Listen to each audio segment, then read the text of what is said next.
ഇപ്പോൾ ഹേമ കമ്മീഷൻ്റെ റിപ്പോർട്ട് അടക്കം പുറത്ത് വരാത്തത് എന്താണ്? ഇതിനു വേണ്ടി മുൻകൈ എടുത്ത് നമ്മുടെ ടാക്സിൽ നിന്നാണ് ഐ തിങ്ക് ഒരു 2 കോഴ്സ് മാറ്റി വെച്ചിട്ട് ഉള്ളത്.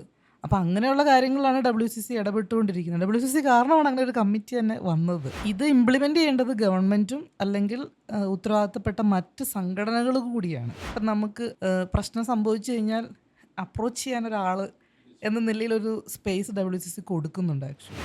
നമുക്ക് WCCയുടെ മുന്നിലേക്ക് വരുന്ന ഒരുപാട് കംപ്ലയിൻറ്റുകൾ കേട്ട് കഴിഞ്ഞാൽ നമ്മൾ ഞെട്ടിപ്പോയി. ഇപ്പം ഞാൻ പേഴ്സണലി അല്ലെങ്കിൽ എൻ്റെ പ്രൊഫഷണലി ആണെങ്കിൽ പോലും ഞാൻ അധികം പ്രശ്നങ്ങളിലൂടെ കടന്നു പോയിട്ടില്ല. ബിക്കോസ് എപ്പോഴും ഞാനൊരു സേഫ് സോണിൽ നിൽക്കാനുള്ള ഒരു സാഹചര്യം എനിക്ക് ഉണ്ടായിട്ടുണ്ട്. പക്ഷേ ഈ പ്രശ്നങ്ങൾ അനുഭവിക്കുന്ന ഒരുപാട് ആൾക്കാരുടെ കഥകൾ ഞാൻ കേട്ടിട്ടുണ്ട്.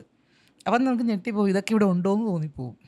അത്തരത്തിലുള്ള കഥകൾ. അപ്പം അവർക്കൊക്കെ ഒരു ഹെൽപ്പ് എന്നുള്ള നിലയിൽ ഒരു സോഴ്സാണ് ആക്ച്വലി WCC.